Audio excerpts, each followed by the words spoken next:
అందరికీ నమస్తే. నేను మీ anchor Lavanya. Welcome to social post TV. ఈ రోజు హైకోర్టు లాయర్ గారు అయినటువంటి రమేష్ కడార్ గారితో ఉన్నామండి. ఒకసారి సార్ మాటల్లోనే అడిగి తెలుసుకుందాం. సార్ నమస్తే సార్.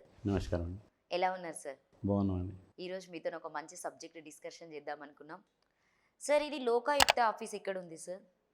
ఎస్, లోకాయుక్త ఆఫీస్ అనేది తెలంగాణకి మరియు ఆంధ్రప్రదేశ్కి రెండింటికి కూడా బషీర్బాగ్, మన హైదరాబాద్లో బషీర్బాగ్ ఉంది కదా, అందులో 4-5-50-49 అంటే ఆ యొక్క కోడ్ మన పిన్ నెంబర్ది 5,49,000 పిన్ నెంబరు. అక్కడ బషీర్బాగ్ హైదరాబాద్ అని కొడితే పంపిస్తే అక్కడ చక్కగా అక్కడికి చేరుతుంది. సో మీరు లేదా ఇంటర్నెట్లో లోకాయుక్త అడ్రస్ అని కొట్టుకున్నప్పుడు కూడా మనం తీసుకొని పంపించుకోవచ్చు. సార్ లోకాయుక్తలో లోక్పాల్ అలాగే లోక్ అదాలత్ అని చెప్పేసి ఉంటాయట కదా సార్, వీటి మధ్య తేడా ఏంటి అసలు?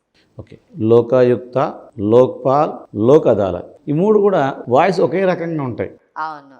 సో దీంతో చాలామంది కన్ఫ్యూజన్ ఏంటంటే, చాలామంది అంటే తెలిసినటువంటి ఇంటెలెక్చువల్ పీపుల్కి కూడా, ఎడ్యుకేటెడ్ పీపుల్కి కూడా లోకాయుక్త, లోక్పాల్, లోక్ అదాలత్ పేదని తెలియదు. సో లోక్పాల్ అనేది భారతదేశం మొత్తానికి అవినీతి గురించి అడిగే ప్రశ్నలు అడగడానికి ఉపయోగించేదని లోక్పాల్ అంటారు. ఓకే.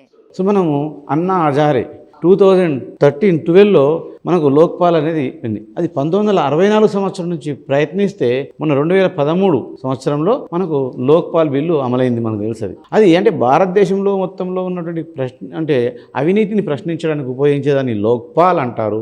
రాష్ట్ర స్థాయిలో అంటే ఏ రాష్ట్రానికి ఆ రాష్ట్రం, తెలంగాణకు తెలంగాణ, ఆంధ్రప్రదేశ్కి ఆంధ్రప్రదేశ్, మధ్యప్రదేశ్కి మధ్యప్రదేశ్, ఇలా రాష్ట్ర స్థాయిలో అవినీతిని అంటే పాలకుల యొక్క, ప్రభుత్వాధికారుల యొక్క వాళ్ళ కోసము లోకాయుక్త అంటారు. కానీ లోక్ అదాలత్ అన్నారు. ఈ లోక్ అదాలత్ అనేది ఒక మధ్యవర్తిత్వం కోర్టు. మనం చాలామందికి సెటిల్మెంట్ కోసము వచ్చినప్పుడు, ఆస్తి తగాదాలు కానీ ఫ్యామిలీ డిస్ప్యూట్స్ కానీ వచ్చినప్పుడు శనివారం లోక్ అదాలత్ అని పెడతారు కోర్టులలో. సో అది అసలు ఈ లోకాయుక్త, లోక్పాల్ అనేవి మాత్రమే అవినీతి కోసం ఉపయోగించేటివి. లోక్ అదాలత్ అనేది ఒక స్పెషల్ వర్డు, అది మధ్యవర్తిత్వం అంటారనమాట. కోర్టులలో ఉండేటువంటిది మధ్యవర్తిత్వం. సో కానీ ఈ లోక్పాల్, లోకాయుక్త రెండు మాత్రమే రాష్ట్ర స్థాయి లోకాయుక్త, దేశం మొత్తానికి లోక్పాల్ అంటారు. సో ఇవి ఈ యొక్క ప్రత్యేకమైనటువంటి సంస్థలు.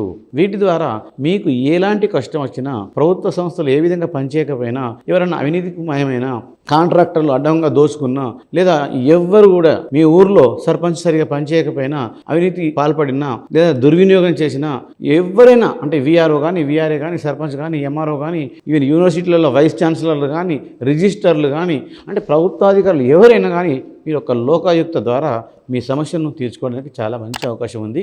ఇది ప్రత్యేకమైనటువంటి సంస్థ. ఇది ప్రభుత్వ ఆధీనంలో కూడా ఉండదు. ఇది ఒక ప్రత్యేకమైనటువంటి సంస్థ. So thank you sir.